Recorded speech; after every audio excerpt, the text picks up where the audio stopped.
از دعا خسته نشید ولو آدابش رو رعایت نمی کنید.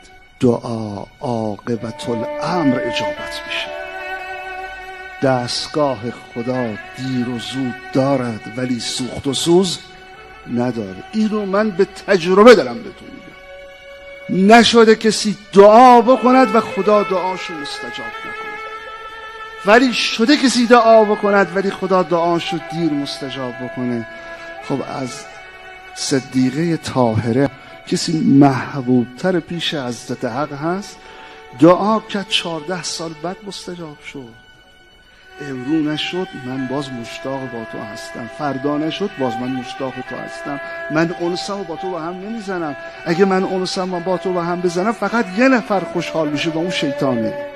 شیطان میگه آخیش اینم آوردم این طرف.